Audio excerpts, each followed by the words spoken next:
Sufyan ats-Tsauri rahimahullah. Sufyan ats-Tsauri seorang ulama masyhur sekali dengan kesolehannya. Dikenal dengan Sajjad. Sufyan ats-Tsauri ini ahli sujud. Kalau sujud, nggak pernah angkat kepalanya kecuali sudah selesai semua doanya. Terkenal sampai dahinya hitam sekali. Sufyan ats-Tsauri ini saking alimnya, dia kebetulan sezaman dengan Atha bin Abi Rabah. Jadi di Mekah itu setelah Atha disebutkan Sufyan ini. Orangnya sangat luar biasa. Dan yang merupakan ciri khas Sufyan ini waraknya. Wara itu bagaimana menjaga hubungan yang suci dengan Allah. Satu waktu datang surat resmi dari khalifah, suruh Sufyan menjadi hakim, kepala hakim. Dan kepala hakim ini, khalifah pun kalau salah dia bisa hukumi. Dapat kereta kencana, dapat rumah yang mewah, dapat gaji yang tinggi, pokoknya jadi hakim. Ini jabatan ini semua orang kejar. Waktu datang suratnya Amir Mukminin ke Sufyan, Sufyan balas kalau dia menolak, nggak mau jadi hakim.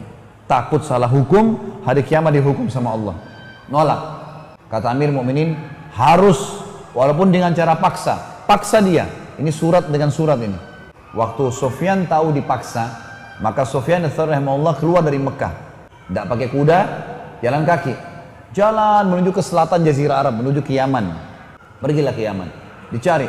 Perjalanannya Sufyan ini 3 bulan jalan kaki ke Yaman. Jauh. Berhenti, jalan lagi, begitu teruslah. Mereka cerita sampai ke Yaman lah, habis bekalnya. Dia dapat ada kebun-kebun kurma di situ, ada pemilik kebun kurma yang besar, dia datangi sama dia. Saya musafir dari negeri Hijaz. Hijaz ini istilah Mekah sama Madinah, tapi dia nggak bilang Mekah atau Madinah, cuma bilang Hijaz, gitu kan. Saya butuh pekerjaan, bisa nggak saya bekerja di kebun anda ini? Kata orang itu, silahkan. Kalau mau kerja silahkan. Nanti disepakati gaji sekian, gitu kan. Seperti itulah. Maka yang terjadi teman-teman sekalian, pada saat itu dia bekerja. Selama 3 bulan tidak ada yang tahu kalau dia ini Sufyan ats-Tsauri. Waktu pemilik kebun tanya, siapa kamu ini? Pertanyaannya siapa kamu? Bukan siapa namamu ya. Maka dia bilang Abdullah. Abdullah dalam bahasa Arab kan hamba Allah. Dia tidak mau sebut namanya Sufyan. Kebetulan pertanyaannya memang bukan siapa namamu. Siapa kamu? Dia bilang saya hamba Allah. Maka si pemilik kebun tahunya Abdullah. Selalu dipanggil hai Abdullah dipanggil begitu. Satu waktu setelah 3 bulan kerja, kata pemilik kebunnya, wahai Abdullah kesinilah. Datang si Sufyan ats-Tsauri. Lalu kata dia, apa perbedaan antara kurma kami dengan kurma kalian di Hijaz? Kata Sufyan, saya tidak tahu tuan, karena saya tidak pernah tahu rasanya kurma kalian di Yaman. Kata pemilik kebun, kau 3 bulan kerja dengan saya, petik kurma, turunin kurma, sortir kurma, tidak pernah kau makan satu butir pun? Tidak pernah tahu rasanya? Kata dia, demi Allah tidak pernah, karena anda belum pernah persilahkan. Ini teman-teman yang jadi pegawai nih, di restoran atau di toko, berapa banyak main sikat saja makanannya orang. Sufyan ats-Tsauri tidak pernah makan satu butir kurma 3 bulan kerja, karena nggak pernah dipersilahkan. Dia juga nggak mau minta, gitu kan? Kata orang ini pemilik kebun, apa sambil ngolok-ngolok gitu, apa kau mau contohin Sufyan ats-Tsauri dari waraknya? Dia nggak tahu kalau ini orangnya gitu. Maka dia pergi ke temannya, Sufyan ats-Tsauri pergi nih. Dia pergi ke temannya sebelah di kebun, dia bilang, ada pegawai saya itu aneh, unik.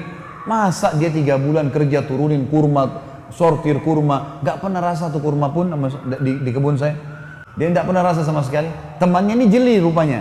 Amir Mukminin waktu itu sudah keluarin sebuah surat juga. Siapa yang bisa tangkap Sufyan ats-Tsauri hidup atau mati, ya, pokoknya ada jasadnya, ada badannya hidup atau mati, saya kasih 1 peti emas. Tersebar satu wilayah Islam nih.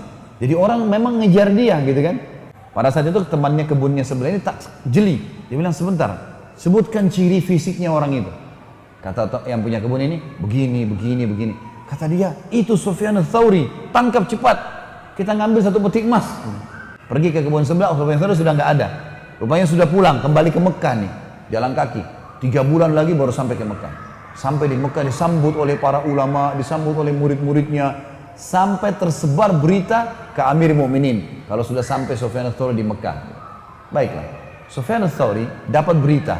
Amir Mukminin bilang, saya akan ke Mekah, menangkap sendiri Sufyan dan mengkisosnya, memenggal kepalanya, digantung dekat Ka'bah, biar jadi pelajaran. Kalau semua orang yang saya instruksikan harus patuh. Seperti itulah. Kata teman Sufyan rahimahullah, dia bilang Sufyan waktu dengar berita itu, dia kebetulan masuk masjid dekat Ka'bah, Masjid Haram, lalu dia sholat 2 rakaat. Indah sekali sholatnya. Dia sholat, tenang dengan tumannya, saya di sebelahnya. Waktu dia mulai sujud pertama, di rakaat pertama, saya tawaf. Kata temannya, saya tawaf. Saya tawaf. Waktu saya selesai tawaf pertama, saya lihat dia sederetan dengan Hajar Aswad, masih sujud. Saya tawaf lagi yang kedua, masih sujud. Tawaf ketiga, masih sujud. Sampai tawaf saya selesai 7 kali. Sudah saya tawaf 7 kali dan waktu itu lagi rame, dia bilang. Saya tawaf 7 kali, saya lihat Sufyan Ats-Tsauri masih sujud. Lalu saya duduk di sebelahnya. Dan ternyata itu adalah sujud pertamanya di rakaat pertama. Sebab waktu saya duduk sebelahnya, dia masih duduk di antara 2 tahiyat, dia sujud lagi yang kedua. Lamanya seperti itu. Berdiri rakaat kedua, sujud lagi 2 kali, berarti ini baru sujud pertama tadi. 4 kali sujud, lamanya luar biasa. Dia bilang, selesai itu, dia pun berdiri, lalu kemudian dia pergi ke dekat Ka'bah, dia memegang tali Ka'bah sambil mengatakan, saya bersumpah atas namamu ya Allah, jangan buat Amir Mukminin masuk ke Mekah. Kata Sufyan Ats-Tsauri. Maka dia bilang pun, gitu kan, mereka yang cerita kisah ini mengatakan, maka waktu Amir Mukminin mau masuk di Mekah, maka yang terjadi adalah ada mereka si Amir Mukminin sama kelompoknya lagi istirahat di luar pintu gerbang Mekah. Habis itu baru mau masuk. Pada saat itu Amir Mukminin meninggal dunia, nggak jadi masuk ke Mekah, sehingga hukuman Sufyan nggak jadi terjadi. Tapi saksi bahasan teman-teman sekalian, bagaimana Sufyan Ats-Tsauri menjaga waraknya. Tidak mau sembarangan makan teman-teman sekalian.